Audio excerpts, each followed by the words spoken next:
Now we're going to mess with your mind. You're him. Scramble your senses. And baffle your brain.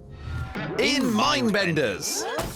For today's mind-bending trick, we're going to perform an optical illusion. Dun, dun, dun! What are you doing? I'm going to perform an illusion. Xand, it's not a magic trick, it's science. It's an optical illusion. Can I keep wearing my cape? No, go and get changed. Our optical illusion is going to show how your brain processes visual information. Here we've got a lovely batch of fresh cupcakes, but which of the two middle cakes is bigger? First up is Grace. This cake is worth £1. How much would you pay for that cake? £1.30. You think £1.30, so you think it's about 30% bigger? The bigger it is, the more it should cost, because it's more yummy. More yumminess. More yumminess. You pay for the yumminess. So you're sure that that cake is about a third bigger than that cake on the left? Yeah. Okay. So, if this yummy cake is £1, how much would people pay for this even yummier cake? I would pay £1.50. You pay £1.50. Probably about £1.75. Do you think that one is 75p bigger than that one? Yeah. £1.50. £2. £2? I'd say £2 as well. It's taller. I think it's taller. I'd say it definitely looks bigger and fatter. Well, if you said you'd pay more for the bigger cake on the left, you'd be out of pocket, because believe it or not, they're the same size. Gracie, what would you say if I told you those two cakes are exactly the same size? You're mad. Incredible. No. You still think that one's bigger? Yeah. It's weird. Yeah, really weird.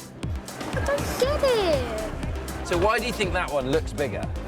Is it because of the size of the cakes around it? They're tiny. Yeah. Those ones are massive. Yep, they've got it. This trick is known as the Ebbinghaus illusion. It demonstrates that our brain doesn't see the size of things as they really are, but rather as they appear compared to what's around them. Both cakes are exactly the same size, but the one on the left appears larger because it's surrounded by smaller cakes. Right, Xand, let's take the tray further down the street and see if we can find some more volunteers for our experiment. Wait a minute. The middle cakes have gone.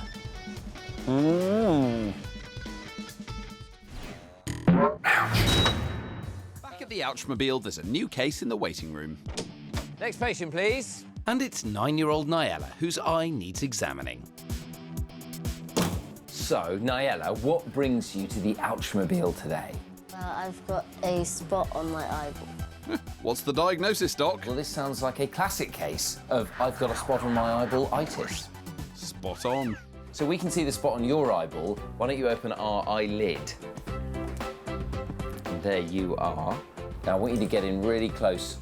And there we can see it, just there. It's very faint, isn't it? It's called scleral melanocytosis. I want to know why it's there. It's a bit like having a freckle in your eye, and it's just where the cells are making a bit more pigment, a bit more of the colour that goes in your skin. Well, will it stay there forever? Yeah, you will probably have that for the rest of your life. But that's okay, isn't it? I mean, I think it looks quite cool. Yeah. Thank you, Niella, for bringing in your scleral melanocytosis for me to see. Thank you, Dr. Chris. Job done for today. Clinic closed. Now, who doesn't love a kickabout in the park? I know I do. Me too, but football can also be a game of danger. You could be in danger of pulling a hamstring, straining a side, or even tearing a ligament. Which is why we always warm up first. Do some gentle leg stretches. Loosen that body up. And make sure those muscles are warmed up a bit. There we go. I'm thoroughly warmed up and guaranteed to be injury-free. In fact, I'm not just warmed up, I'm boiling. Don't need this anymore. Oh, my eye! Oh no, a minor injury. So what should you do if you accidentally get a whack on your eye? Should you A, shut your other eye and hope that everything's all right when you open them both? B. Make an eye patch and pretend you're a pirate. C. Put something cold on the eye for no more than 10 minutes to relieve the pain. Well, the answer is C. Put something cold on the eye until the pain is gone, but for no longer than 10 minutes. But if you've got problems with your vision, go to accident and emergency. How's that, Xand? That's much better. I think I'm ready. But hold on. Arr! I'm gonna play in the park with my ball until my timbers are shivered. Arr! What are you doing, Xand? Just thought I'd try option B. So, if you get a whack on your eye, put something cold on it for no longer than 10 minutes. If you have problems with your vision, get an adult to take you to accident and emergency.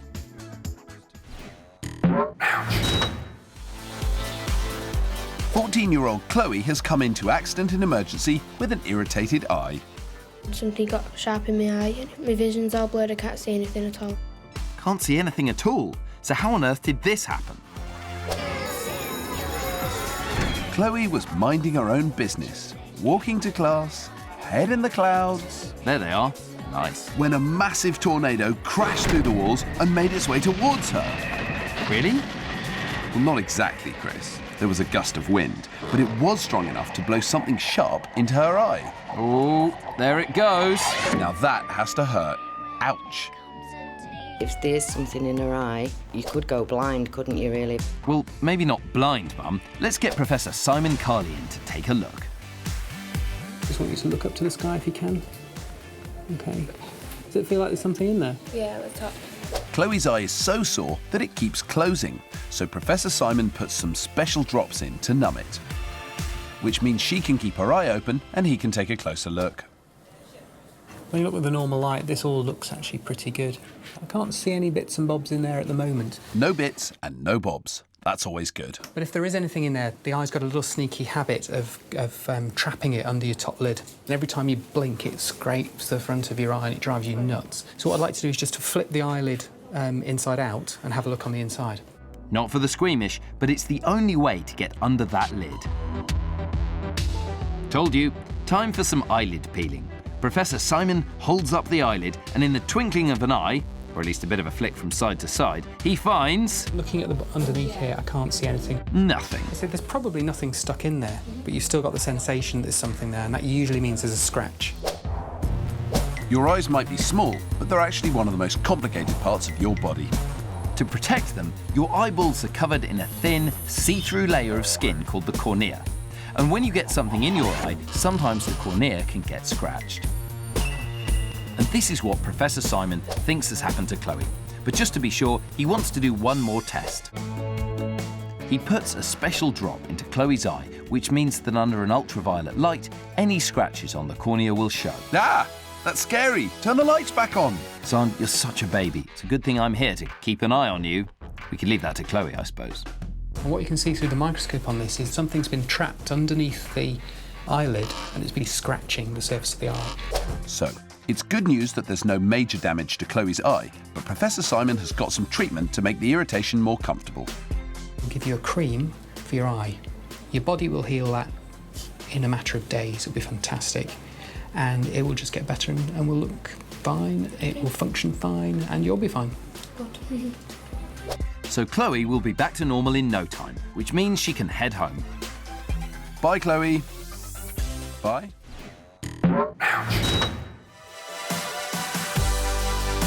Rushed into hospital in Liverpool today is Joe, and he's got a worrying eye injury. It certainly looks sore, but how did it happen? Joe and his best mate were out in the garden getting ready for some tin can target practice. Ooh, that looks a bit dangerous. Joe's mate had the pellet gun and thought he had the safety catch switched on, but he didn't. That is not good. Nope, and a plastic pellet hit Joe's eye. Bad news. Joe's learned the hard way that pellet guns are dangerous. What are you going to do when you get home then, Joe? Throw them in the bin. Sounds like a good idea to me. Not worth it, is it? Nope. But what about his friend? We've left his poor best friend who shot him in his eye. at home. He was just mortified. It's just a BB gun from the pound shop, just a toy that we allowed them in the garden, just shooting cans off the fence, and you think that it's okay, but it's not. He's just a bit scared because he can't see through his eye at the minute, aren't you? Here's Dr. Henri Sueki, an eye specialist, to find out what's going on. So what we'll need to do is to check your vision, and then have to examine you under the microscope just to see the extent of the injury. First is a basic eyesight test. Can you see the chart there? Cover your bad eye. Can you read from the top? Can you read the letters? SZNRNCVKCR. Joe switches eyes and Dr. Henri tries a different test. Okay, so just look at my hand. How many fingers? 2. Yeah. Now? Can't see. Can't see. Things don't look good, so Dr. Henri uses a microscope to get a closer look at the damage to the surface of Joe's eye. I'm glad to say it looks like you've been very lucky, Joseph. The ball bearings actually, it's just sort of hasn't gone all the way into the eye. It's just scratched the surface of the eye. But saying that, your vision will be very hazy because there's quite a bit of blood inside the eye. Your eye is about 2/3 the size of a ping pong ball. At the front is the cornea, and here the doctor can see where the pellet has scratched the surface. At the back of the eye sits the retina. This is a light-sensitive tissue which enables you to see. Because of the blood at the front of the eye, it's very hard to see the back. The blood in the eye is a concern, and it means that Dr. Henri can't see the inside of the eye clearly, so he can't tell at this stage whether Joe has permanent eye damage. The doctors decide to send Joe home, but he has to come back again so his eye can be monitored for possible damage. Before he goes, he gets patched up. We can get a pirate one for you if you want. No. Less of the pirate jokes, Dr. Henri. We'll be back later to see how Joe's eye is doing. When you get injured, your body is brilliant at mending itself. This next boy should know he's always having accidents. If there's a bone to break, he'll break it. If there's a knee to graze, he'll graze it. If there's an ankle to sprain, he'll sprain it. He's the unluckiest kid. Your eyelashes and eyelids protect your eyeballs, but sometimes little things can blow into your eye and can scratch the surface. Immediately, the area around your eye gets to work. The tear ducts open up and tears rush in to flush out the debris. And your eye blinks furiously, spreading the liquid about. Then, your body injects something called lysozyme into your tears. This acts like a disinfectant to keep infection out. The offending article is usually pushed out. And then your eye gets on with mending the scratch left behind. Fresh cells fill up the injury, and in just 24 hours, your eye's left as good as new. Oh dear. He's the unluckiest kid. Xand, it's not amazing. Let's head down to Accident and Emergency to see how our patient is doing. Back in Alderhay, 11-year-old Joe came into hospital unable to see properly out of one eye. Can't see. Joe was accidentally shot in the eye with a pellet gun whilst playing with his mate. What are you going to do when you get home then, Joe? Throw them in the bin. Yes, the bin's the best place for your pellet gun. Doctors examined his eye, but the blood in it stopped them from getting a proper look at the damage. Since the accident around a month ago, Joe's been back to the hospital several times for a scan and for some thorough checkups. The good news is that his eye has healed all by itself. Today, Mr. William Newman, an eye specialist at the clinic, wants to check up for possible longer-term damage. What I want you to do is look straight ahead to start with. The blood in Joe's eye has cleared, so now it's possible to see exactly what's going on. Then it's time to check the pressure inside the eye using this little device for signs of any long-term damage. What we're mainly worried about now in the long term is to measure your eye to make sure your eyesight stays good and that you don't develop something called glaucoma, which is pressure in the eye, and that can happen because of damage that you can't see when I look at your eye around where the blood vessels broke. That's what the doctor's worried about, but what's Joe got on his mind? Can I play football again? Yes, I think you can go back to playing football. I don't have a worry about that. Yeah, stick to the football, Joe. No more pellet guns? Okay. Thank you very much. Cheerio. See you now. Have fun going back to your football. We've got loads of body tricks to show you. Want to try something amazing with your eyes? We've got a fantastic optical illusion for you. Do you know who this is? Is it supposed to be Justin Bieber? Yes, trust me, it's him. We've reversed the colours of the picture, and we want you to stare at it now. You need to keep looking for 30 seconds for it to work. You're seeing this picture because your eyes are sending messages to your brain about the image. Keep looking. But the longer you stare, the more tired your eyes will become, and they'll stop sending messages to your brain. But your brain remembers what the picture looks like, and that's what we're going to prove to you now. Keep staring. You mustn't take your eyes off Justin. Time's nearly up. In a moment, I'm going to get you to look away, and you'll still be able to see him. Are you ready to try it? Make sure you don't blink. And look away now. Can you see it? If you blink, the image will go. This trick works because when you looked away at the wall, although your eyes kick-started again, sending new messages to your brain, it took your brain a few moments to catch up. And that's why you could still see Justin Bieber even though you'd looked away from the picture. He really does have very good hair. And now to our lab. Whoa! Where we do incredible experiments. Oh, looks disgusting. To show you how your body works. It's not pretty to look at, but it is brilliant stuff. Just don't try anything you see here at home. Today, it's all about our peepers. Your eyes are amazing. Oh, thank you, Chris. Actually, a lot of people have told me that. Not your eyes, everyone else's eyes. In fact, your eyes can move over 100,000 times in a single day. Now, we know that our eyes come in all sorts of different colours, but if I look into Chris's eyes... Stop that. If I look into Chris's eyes, all I can really see is the coloured bit, the iris, and the black hole in the middle, the pupil. But there's a lot more going on. It's time to delve a little deeper. This is my digital ophthalmoscopic slip. It's Chris's eye camera. This will let us look at Xand's eye super close up. Wow, that's amazing. So this is Xand's eye. Now, the coloured bit of the eye here is called the iris. And the colour of the iris depends on the amount of pigment in it. Xand's got a brown iris, which means he's got lots of pigment, and people with less pigment have blue or green, lighter coloured eyes. And the iris is a ring of muscle surrounding the pupil, and the pupil's black because it's a hole going right through to the back of Xand's eyeball. Your iris and pupil work together to help you see and to show you how Chris is going to use this torch, which is specially made for looking at eyes. I'm going to shine it into Xand's eye, and you'll see his eye will detect the extra light and contract the pupil. When I take it away, there's less light and the pupil gets bigger again. This is what happens when you go to a dark place like a cinema. Your iris opens your pupil right up to let in as much light as possible so that you can see. But if you go to a bright place, like a sunny beach, your iris closes your pupil right down to let in less light because you don't need all that light to see. Now I want to show you even more about the eye, but the only way I can do that is by taking one out and chopping it up.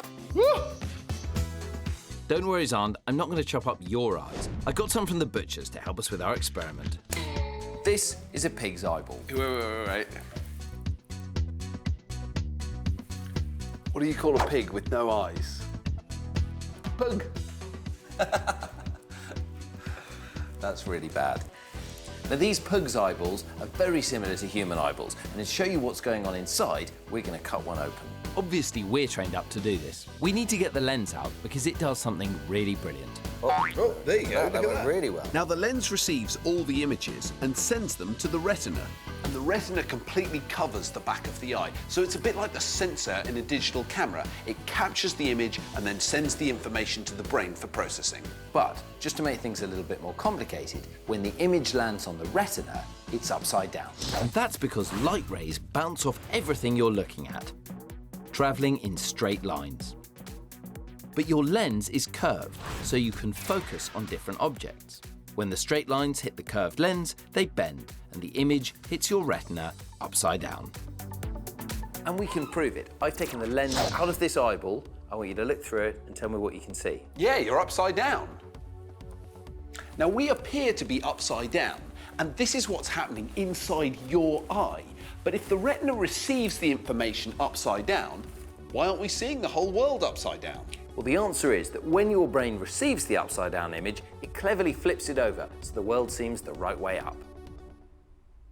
I said it cleverly flips it over so the world seems the right way up.